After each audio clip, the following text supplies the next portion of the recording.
We passed through a range of low arches, descended, passed on, descended again, arrived at a deep crypt in which the foulness of the air caused our torches rather to glow than flame. At the most remote end of the crypt, there appeared another less spacious. Its walls had been lined with human remains, piled and vault overhead in the fashion of the great catacombs of Paris.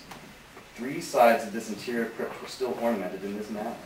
From the 4th side, the bones had been thrown down and lay promiscuously upon the earth, forming at one point a mound of some size. Within the wall, thus exposed by the displacing of the bones, we perceived a still interior crypt or recess. In depth, about 4 feet. In width, 3, and height, 6 or 7. It seemed to have been constructed for no special use within itself, but formed merely the interval between the 2 colossal supports of the roof of the catacombs, and was backed by one of their circumscribing walls of solid granite. It was in vain that Fortunato, uplifting his dull torch, endeavored to pry into the depths of the recess. Its termination, the feeble light, did not enable him to see.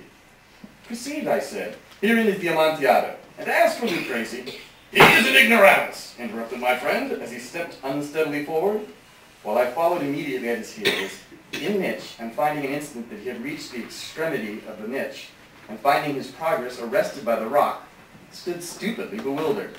A moment more, and I had fettered him to the granite. In its surface were 2 iron staples, distant from each other about 2 feet. Horizontally from one of those depended a chain, from the other a padlock.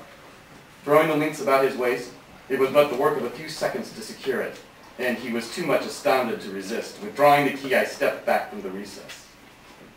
"Pass your hand," I said, "over the wall. You cannot help feeling the nitre. Indeed, it is very damp. Once more, let me implore you to return." "No? Oh, then I must positively leave you. But I must first render you all the little attentions in my power." "The Amontillado?" ejaculated my friend, not yet recovered from his astonishment. "True," I replied, "the Amontillado." As I said these words, I busied myself among the pile of bones of which I had before spoken. Throwing them aside, I soon uncovered a quantity of building stone and mortar. With these materials, and with the aid of my trowel, I began to vigorously wall up the entrance of the niche. I had scarcely laid down the first tier of masonry when I discovered that the intoxication of Fortunato had in great measure worn off. The earliest indication I had of this was a low, moaning cry from the depth of the recess. It was not the cry of a drunken man. There was then a long and obstinate silence. I laid the 2nd tier, and the 3rd, and the 4th, and then I heard the furious vibrations of the chain. The noise rattled and lasted for several minutes, during which that time I might hearken to it with more satisfaction. I ceased my labors and sat down upon the bones. When at last the clanking subsided, I resumed the trowel and finished without interruption the 5th, the 6th, and the 7th tier. The wall was now nearly upon a level with my breast. I again paused, and holding the torch up and over the masonwork, threw a few feeble rays upon the figure within. A succession of loud and shrill screams burst suddenly from the throat of the chained form, seemed to thrust me violently back. For a moment, a brief moment, I hesitated, I trembled. Unsheathing my rapier, I began to grope with it about the recess. But the thought of an instant reassured me, and I placed my hand upon the solid fabric of the catacombs and felt satisfied. I reproached the wall, I replied to the yells of him who clamored, I re-echoed, I aided, I surpassed them in volume, and in strength I did this, and the clamoring grew still. It was now midnight, and my task was drawing to a close. I had completed the 8th, the 9th, and the 10th tier. I had finished a portion of the last and the 11th. There remained but a single stone to be fitted and plastered in. I struggled with its weight. I placed it partially in its destined position, but now there came from out of the niche a low laugh. It erected the hairs upon my head.